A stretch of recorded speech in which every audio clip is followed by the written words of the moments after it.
O maior milagre que Deus me fez foi ter me tirado do mundo do alcoolismo. por ter restaurado a minha vida, tirado de um extremo estado de pobreza, onde eu via meu pai agredir minha mãe, via minha mãe agredir meus pais, e mediante aquele caos, o Senhor entrou dentro da nossa casa. Eu tive o privilégio de dizer: eu e a minha casa servimos ao Senhor. Então a gente está aqui de novo, né, no nosso VNcast, dentro do Vida Nova Fest, e hoje com a bênção da pastora Sandra, que dispensa apresentações, né? A gente já conhece ela já esteve aqui em outros momentos, e cada vez que ela vem com a bênção nova, com a nova novidade de Deus na vida dela. Obrigado, pastora, por você estar com a gente aqui. Tá? Obrigada, gratidão. Eu que agradeço a Deus, primeiramente, que é fazedor de tudo e de todos, e por ter me escolhido para ser uma mensageira de boas novas. Amém. Amém. Agora a gente está com a pastora Sandra. Pastora, depois de um culto abençoado desse, uma palavra abençoada, conta pra gente um pouco o que Deus tem feito de milagre na vida da senhora, que tem mais impactado a vida da senhora, assim? Onde a senhora, o que tem acontecido na vida? O que aconteceu? O que a senhora pode contar pra gente desse milagre que Deus fez na vida da senhora? O maior milagre que Deus me fez foi ter me tirado do mundo do alcoolismo, por ter restaurado a minha vida, tirado de um extremo estado de pobreza, onde eu via meu pai agredir minha mãe, via minha mãe agredir meus pais, e mediante aquele caos, o Senhor entrou dentro da nossa casa. Eu tive o privilégio de dizer: eu e a minha casa servimos ao Senhor. Não existe maior milagre do que o milagre da salvação. Amém. Glória a Deus. Pastora, dentro desse contexto social que nós estamos vivendo, nós temos tido assim a necessidade de provocar ou não. As pessoas estão precisando, e nós cristãos também. Ouvir um não de vez em quando é um processo natural para que todo ser humano possa passar pelo processo de maturação. Por quê? Isso só é possível porque o não provoca em nós a frustração. E a frustração faz a gente crescer e amadurecer. É isso. Nós queremos saber quais os nãos de Deus para você. Primeiro, você mexeu até com a minha emoção agora, porque eu vinha de uma igreja onde eu era pastora presidente, juntamente com meu então marido na época. Eu passei por um divórcio, passei pela separação, depois pelo divórcio, e logo após o divórcio o Senhor começou a trabalhar na minha vida para que eu fosse para a itinerância. E eu fui para a itinerância magoada, era o que eu não queria. E eu dizia para Deus: eu tenho condições de continuar pastoreando. E Deus disse não. E quando Deus disse não, eu fui buscar o porquê de não. E Deus falou para mim: se você abrir uma igreja hoje, você terá uma das maiores igrejas na sua cidade.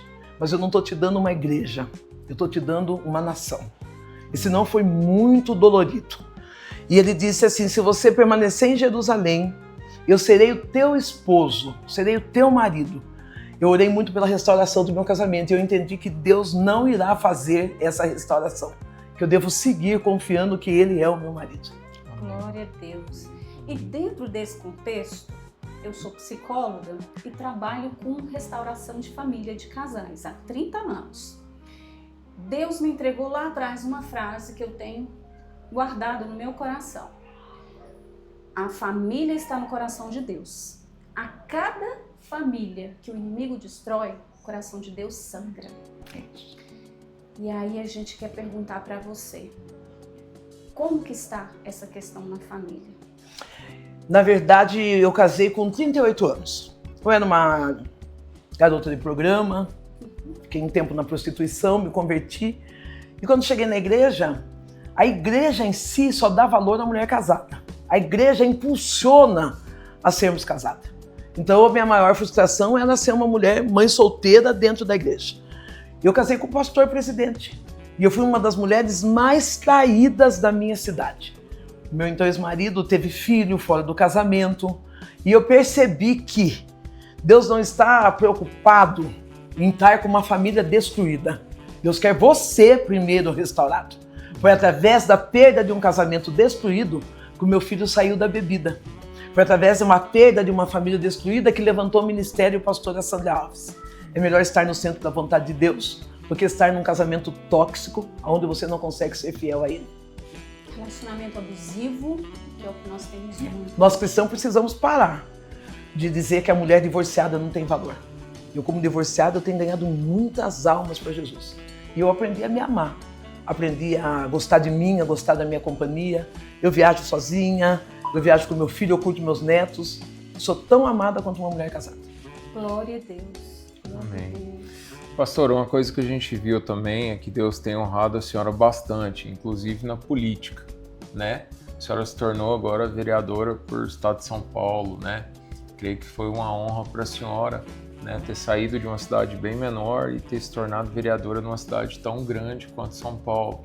E no mundo atual a gente vê muito se clamar por justiça em situações que muitas vezes é uma justiça de um único ponto de vista, muitas vezes. Mas a nossa bandeira, muito maior do que qualquer partido, é Cristo. E como é que a senhora tem visto isso lá no estado de São Paulo, um estado tão grande, uma cidade tão grande, tanta coisa para fazer, tanta injustiça? Como é que a senhora tem lidado com essa situação lá agora como vereadora e como pastora acima de tudo? Eu tenho uma dificuldade e talvez eu não vou saber fazer uma colocação, mas eu vou falar do meu jeito simples porque vocês me conhecem. Estar vereadora em São Paulo não mudou em nada. Eu sou Sandra Alves. Eu sou filha de um Deus maravilhoso. Se eu estivesse lavando o banheiro da rodoviária, que foi assim que eu comecei, e sentado na cadeira de vereador, eu tenho a mesma sensação, Amém. a mesma honra. Eu lembro o primeiro dia que eu cheguei desempregada, bêbada, passando fome, e eu tive a oportunidade de lavar um banheiro da rodoviária. Foi o primeiro cargo no executivo que eu encontrei. Eu pegava as pessoas itinerantes, moradores de rua, e levava lá para lavar, dar banho, trocar. E eu sinto a mesma coisa quando eu chego na vereança. A cadeira não é minha, é de Deus. Amém. Assim como a justiça também não é minha, é de Deus. Eu sou apenas um canal. Amém. Eu vi que a senhora falou também da sua ONG, né? A senhora fez, eu acho que seria legal a senhora falar também. Eu vi a senhora falando hoje. Casa Dona Dita Alves, em Boituva. A minha mãe, quando chegou até Cristo, o maior desejo da minha mãe era ter uma casa. E Deus falou para ela, eu vou te dar uma casa, e ela escolheu uma casa popular. Não dá tempo de explicar em mínimos detalhes. Fomos morar nessa casa popular, não tivemos condições de reformar, casei, fui viver minha vida, ela ficou ali e passou-se os anos. Minha mãe morreu em 2017. Eu fiquei na casa da minha mãe em 2017, 2018, 2019, foi. Quando chegou agora, em 2023, Deus restaurou a identidade. Ele restaurou a minha identidade, a identidade do meu filho, e nós fizemos daquela casa uma ONG, onde nós cuidamos de famílias em estado vulnerável, como nós fomos, onde cuidamos de mães atípicas, onde damos aula de violão, palestras, terapia.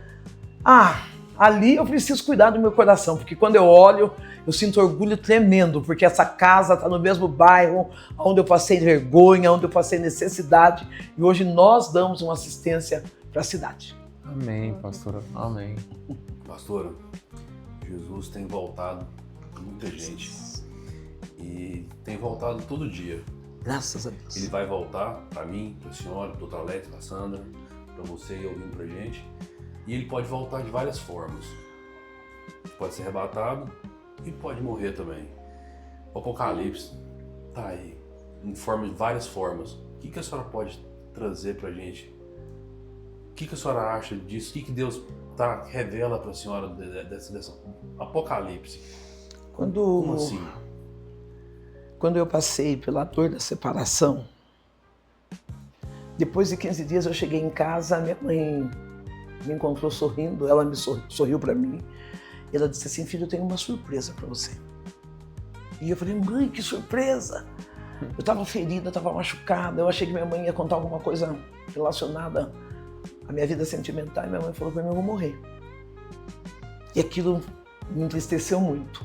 Minha mãe falou isso para mim umas 14 horas, meia-noite eu estava dentro do hospital com ela. E ali no hospital ela disse para mim assim, olha filho, eu tive um sonho que eu subi uma escada, tinha um homem de branco lá na ponta, e esse homem de branco fazia assim para mim, e eu dizia para ele assim, eu não posso subir porque eu preciso cuidar da Sandra. E aí esse homem de branco falou para mim, fica em paz, você já cumpriu a tua missão, e da Sandra cuido eu. Eu sinto saudade da minha mãe, mas sabe aquela saudade gostosa, que parece que eu já vou ver ela. Então eu digo, prepara, igreja. Prepara para aceitar a morte natural e se prepara também para o arrebatamento. Porque pode ser hoje. Deus é dono da vida, mas Ele também é dono da morte. Amém. E o carnaval tá aí. É a festa da carne. Muita gente fazendo coisa errada. Que mensagem que a senhora pode deixar para esse pessoal aí que tem ido e voltado para a igreja? Você quer da pastora Sandra? Da pastora Sandra. Tinha uma mulher prostituta. As pessoas vinham vindo com pedras na mão, querendo apedrejá-la, dizendo, vai morrer. Jesus está escrevendo e ele para e fala, aquele que não tiver nenhum pecado, que atire a primeira pedra. Eu sou uma pecadora, eu não posso falar nada. Amém. Então é isso, pessoal. Muito obrigado. Nosso tempo é curto. A pastora acabou de vir de uma pregação extensa, cansada. Vamos deixar ela tranquila agora. Muito obrigado por vocês que estão aí. É isso aí. E não esquece, tá? Se Cristo comigo vai, eu irei. Eu estava sentenciado à morte pelo médico. Minha mãe estava grávida e disse, olha, não tem como salvar a mãe se não sacrificar a criança. Então, se a minha mãe fosse seguir a orientação médica, eu não estaria aqui. A minha vida é uma preservação da bondade de Deus que preservou minha mãe e me preservou.